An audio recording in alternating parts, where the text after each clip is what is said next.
Face reading से अगर मैं पवन को देख पा रहा हूँ तो राजनीतिक रूप से वो सफल व्यक्ति दिख रहा है। बुद्धि का होना बहुत आवश्यक है। ज्ञान आपका चाहे भले कम हो, विद्या आपका चाहे भले कम हो, लेकिन बुद्धि का होना बहुत आवश्यक है। किसी भी व्यक्ति के सर्वांगीण विकास के लिए सर्वप्रथम उसके लग्न को देखना आवश्यक है। वह अभिनेता या अभिनेत्री रह जाएगा तो इतना तनाव और साथ में आत्महत्या कर लेगा। 50-60 के ग्रुप में हमारे शास्त्र में शास्त्रार्थ कर सकते हैं, मेरे से प्रश्न पूछ सकते हैं, उनका उत्तर मेरा अलग होगा।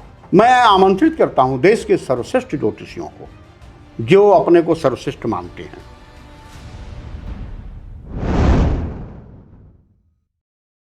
प्रणाम, नमस्कार, अभिवादन दर्शकों।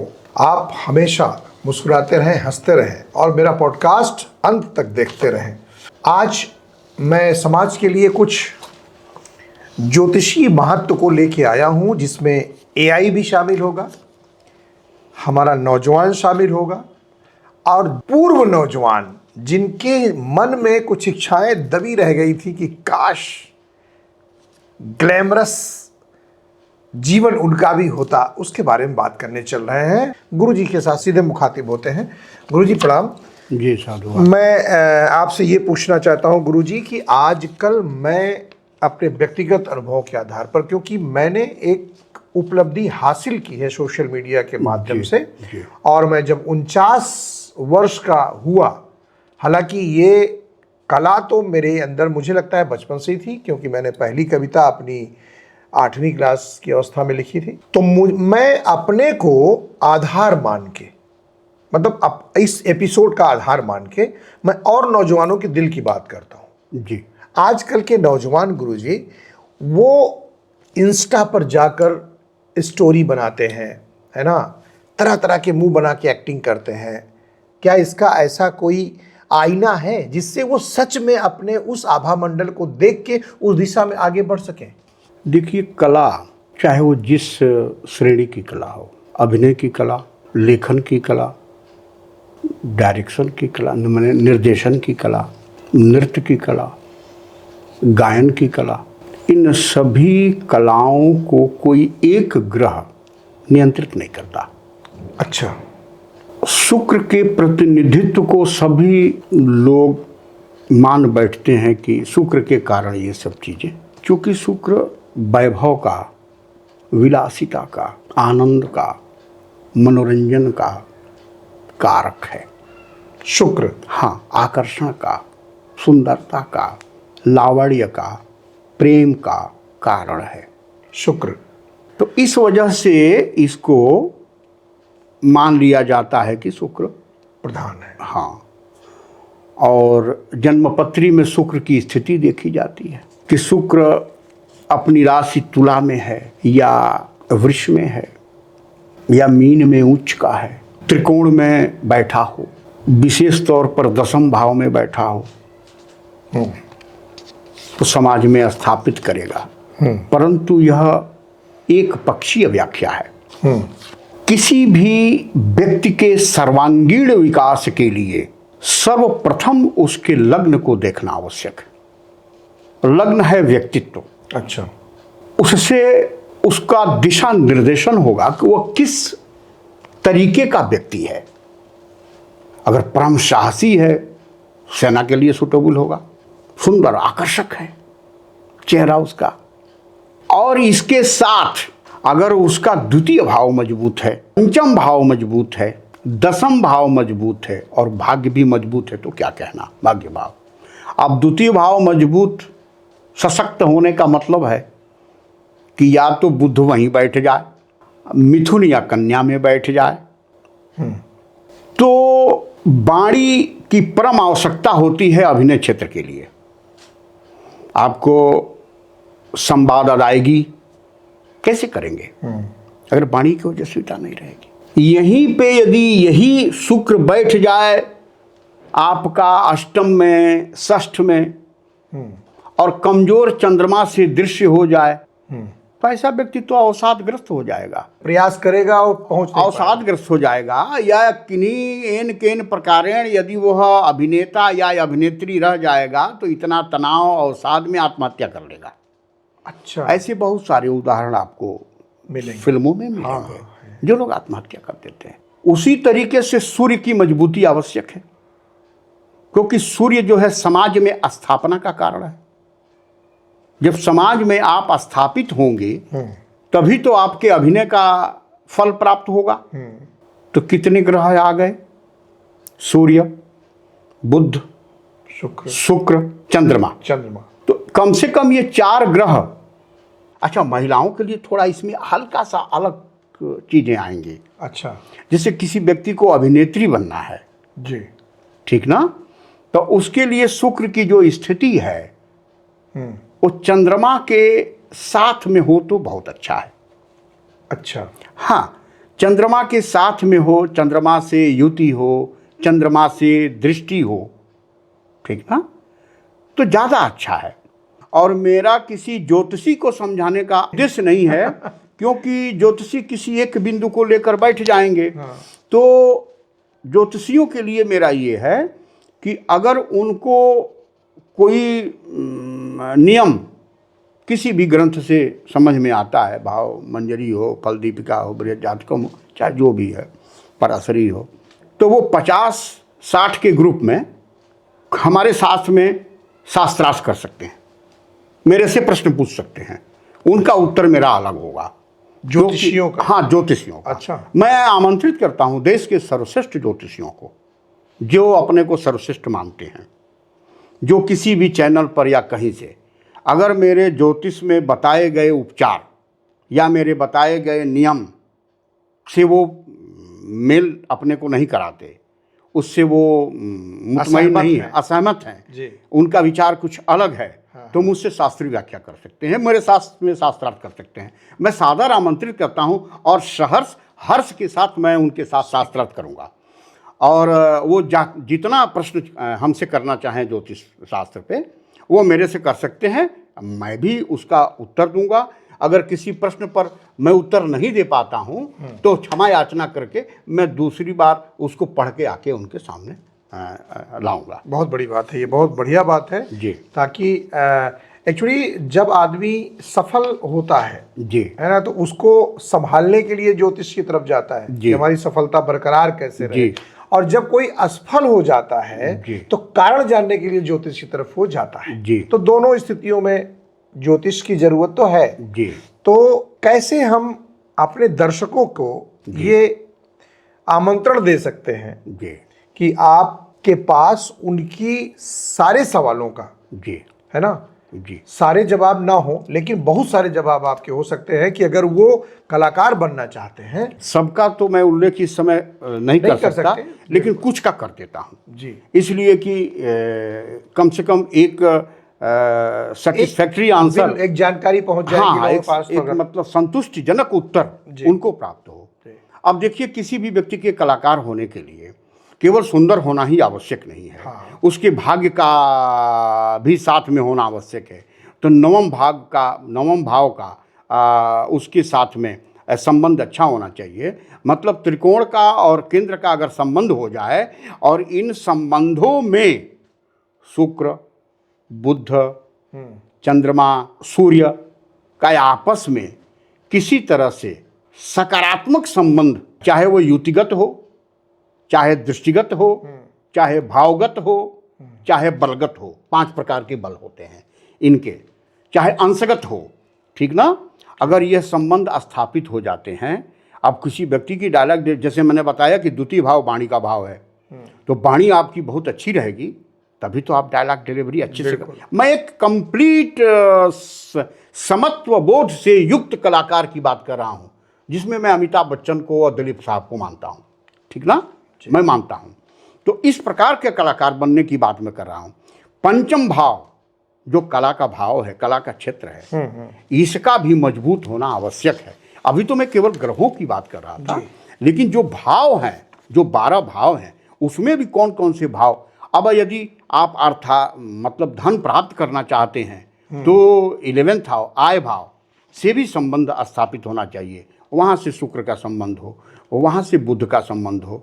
बुध का संबंध इसलिए कि बुद्धि का होना बहुत आवश्यक है। ज्ञान आपका चाहे भले कम हो, विद्या आपका चाहे भले कम हो, लेकिन बुद्धि का होना बहुत आवश्यक है। यह बुद्धि जो है आपके विवेक को तारतम्यता के साथ सम्यक रूप में, क्रमबद्ध रूप में, लयबद्ध रूप में व्यवस्थित करता है। अच्छा। हाँ, इसलिए द्वितीय भाव का मजबूत होना आवश्यक है। सप्तम भाव भागीदारी का भाव है। आप प्रोड्यूसर हैं, आपने अपने साथ में किसी एक और प्रोड्यूसर को लिया है। आप प्रोड्यूसर हैं, किसी कलाकार को आप पार्टनरशिप में लेते हैं। आजकल बहुत सारे मतलब ऐसे हैं, हमारे तमाम शिष्य हैं फिल्म लाइन में, तो मैं जानता हूँ कि उसमें तमाम जो बड़े अभिनेता हैं, वो बड़े अभिनेता जो जिनका नाम स्थापित है, वो लोग भी मेरे शिष्य हैं। वो बताते हैं कि गुरुजी हमारा उनके साथ में इतना पार्टनरशिप है, प्रोड्यूसर के साथ जो फिल्म बनाते हैं, ये अपनी पारिश्रमिक एक न्यूनतम पारिश्रमिक अलग कर लेते हैं और उनके साथ भागीदारी का भी काम करते हैं। अच्छा। तो उसके लिए सप्तम भाव का भी मजबूत होना जरूरी है। सप्तम भाव केवल वैवाहिक भाव नहीं है, भागीदारी का भी भाव है। तो यहाँ से भी मजबूती आवश्यक है। मेरे सामने अगर किसी व्यक्ति जो स्वयं अभिनय नहीं कर पाया, उसका मन में उत्कंठा थी कि हम अभिनय कर सकते थे, दबी इच्छा थी, हम गायक हो सकते थे, लेकिन हम बाथरूम सिंगर होकर रह गए, बड़ा मंच हमको नहीं मिला। हम अभिनय कर सकते थे, तो छोटे छोटे जो रील बना के भी अपना अर्थोपार्जन लोग कर रहे हैं। तो ऐसे व्यक्ति चाहते हैं कि हमारा बच्चा इस फील्ड में जाए। तो यदि उसकी जन्मपत्री हमारे पास आती है जी, तो मैं मार्गदर्शन उचित तरीके से कर दूंगा। अब यदि उसके भाग्य में या उसके ग्रह इसके हमें अनुमति नहीं देते कि ये बड़ा कलाकार बन सकता है, तो बड़ा कलाकार बने या ना बने, लेकिन कलाकार जरूर बनेगा। क्योंकि उसके वे ग्रह जो उसके विरोध में हैं, माने उसको कला के क्षेत्र में आगे नहीं बढ़ा सकते, उनके लिए यंत्र का, मंत्र का, अनुष्ठान कर्मकांड का विधान है और कुछ सूक्तियाँ हैं जिसके माध्यम से उन चीज़ों को वो परिश्रम में लाकर आगे बढ़ा सकता है। तो गुरुजी चलते चलते एक जिज्ञासा और हो रही है जी। अच्छा भला सारे ग्रह नक्षत्र हमारे फेवर में होते हैं जी, या कलाकारों के फेवर में होते हैं जी, फिर ये राजनीति की तरफ क्यों भागते हैं? मैं सेम डे के मंच पर वो चल रहा था आपका एक विजुअल, तो मैंने वहां देखा आपकी खेसारी के साथ मनोज तिवारी को आप आशीर्वाद देते हुए, है ना? आप ये क्या नाम है अभी जो बहुत ज्यादा हाईलाइटेड है, पवन सिंह, इनके साथ, है ना, तरह तरह के कलाकारों के साथ। जी जी। तो मैं ये जानना चाहता, राजनीति में आए हैं सब, पहले फिल्म, यही मैं जानना चाहता हूँ कि अपने क्षेत्र में तो इन्होंने झंडा गाड़ा ही। अच्छा, एक चीज आप बताइए, क्या आवश्यक है कि कोई व्यक्ति का एक ही ग्रह मजबूत हो? जैसे मैं आपको ऐसे बहुत सारे उदाहरण दे सकता हूं, जो ब्यूरोक्रेट्स हैं बहुत अच्छा गाना गाते हैं। मैं ऐसे बहुत सारे उदाहरण दे सकता हूं, जो राजनीतिक व्यक्ति है वो भी बहुत अच्छा गाना गाता है, ठीक ना, अभिनय भी करता है। राजनीतिक व्यक्ति तो खुद ही अभिनेता होता है, खुद अभिनेता होता है, तो नैसर्गिक अभिनेता होता है। अच्छा। तो पद, प्रतिष्ठा और पावर अच्छा दिखता है राजनीति में। तो इसके लिए ऐसे अभिनेता अपने क्षेत्र में तो सफल ही हैं। और मान लीजिए उनका ग्रह योग जो है, शनि और राहु प्रबल है। अच्छा। शनि की स्थिति उनके कुंडली में अच्छी है, राहु की स्थिति अच्छी है, और वो दसम भाव की तरफ गोचर में भी जा रहे हैं, तो राजनीति में क्यों ना आवे? सारे अभिनेता तो आते नहीं। तो जिनकी स्थिति अच्छी है वो आते हैं, जिनकी स्थिति राजनीति में जाने की अच्छी है वो आते हैं। एक व्यक्ति के जैसे पंच महापुरुष योग है, तो पंच महापुरुष योग का मतलब है किसी एक ग्रह का उच्च और अच्छे स्थान पर होना। और किसी का मान लीजिए 3 ग्रह उच्च है और अच्छे स्थान पर है, किसी का 4 ग्रह है, तो वो 4 ग्रह से संबंधित जितने कार्य हैं सभी में सफल हो सकते हैं। आज इसमें है, कल उसमें है, परसों उसमें है। अभी एक बच्ची है लोक गायिका, आप जानते होंगे, मैथिली ठाकुर को। जी जी जी। वो भी बिहार की सक्रिय राजनीति में, उसको मतलब सबसे कम, मुझे लगता है सबसे कम उम्र की विधायिका होगी वो, अगर जीत गई तो वहां से। और होता क्या है कि जो लोग जिनकी फेस वैल्यू बन जाती है, मॉस ही फेस वैल्यू बनाता है। देखिए, आपका एक एलीट क्लास आपको चाहता है, ठीक है, आप उनके बीच में अच्छे होंगे। उनकी संख्या कितनी है? एक गरीब के वोट और एक अमीर के वोट में क्या फर्क है? नहीं, कोई फर्क नहीं है। नहीं है ना? ना। तो फिर तो वो जो कलाकार हैं वो आम जनता के पकड़ में हैं। आम जनता उनको पसंद करती है। पकड़ का मतलब पहुंच नहीं, रीच नहीं, मतलब उनको पसंद करती है। हो सकता है आप अरबपति आदमी हो और आपको केवल 100-50 उद्योगपति ही जानते हो, आम जनता आपको जानती ही ना हो, आपके प्रोडक्ट से ही उसका केवल नाता हो सकता है। ऐसा बहुत है जो नहीं जानते हैं। उद्योगपति आप हैं, ये भी दूसरा भी उद्योगपति हो आपको हो सकता है जाने। तो ये तो 100 आदमी की बात हो गई। और वह जो कलाकार है वो आपसे पैसे में कम है, परंतु उसका प्रचार प्रसार लोगों तक है, जनता तक उसकी पहुँच है, बहुत सारे लोग उसको जानते हैं। तो जब उसको जानते हैं तो राजनीतिक दल तो भुनाएंगे ना भाई। उनका जो है, जो व्यक्ति जितना ज़्यादा सीट जीत कर उनका दल सीट जीतेगा तो सरकार उनकी बनेगी। मैं किसी एक दल की बात नहीं कर रहा, मैं सारे दल की बात कर रहा हूँ। सारे दलों की बात कर रहा हूँ। गुरु जी, अपने एक शिष्य पवन सिंह के बारे में कुछ बताइए। ज्योति, बड़ा मैटर इस समय चल रहा है उनका। उनकी पहली पत्नी सुसाइड कर ली थी, दूसरी पत्नी इस समय सुसाइड करने की धमकी दे रही हैं। फेस रीडिंग से अगर मैं पवन को देख पा रहा हूँ तो राजनीतिक रूप से वो सफल व्यक्ति दिख रहा है। अच्छा, हाँ। और रह गया विवाद की बात, तो जिस व्यक्ति के पास में पद होता है, सम्मान होता है, पैसा होता है, उसके सारे विवाद सत्य ही नहीं होते। उससे बहुत अपेक्षाएं लोगों को होती हैं। तो उन अपेक्षाओं पर यदि वह खरा नहीं उतर रहा है, उन अपेक्षाओं का वह किसी भी रूप में, जैसे पैसे की बात हुई कि पैसा उतना नहीं दे पा रहा है, और कोई और भी महत्वाकांक्षा पत्नी की हो सकती है, बिल्कुल। तो उस पर वो खरा नहीं उतर पा रहा है। तो पवन के पास तो खोने को ज़्यादा कुछ है क्योंकि उसके पास धन भी है, सम्मान भी है, राजनीतिक तौर पर उसको लोग बुला भी रहे हैं। मेरा शिष्य नहीं है, फिर भी मैं बेबाक बात कर रहा हूँ कि वो उसके पास खोने को बहुत कुछ है। तो जिसके पास खोने को बहुत कुछ होता है वो बहुत संभाल कर चलेगा।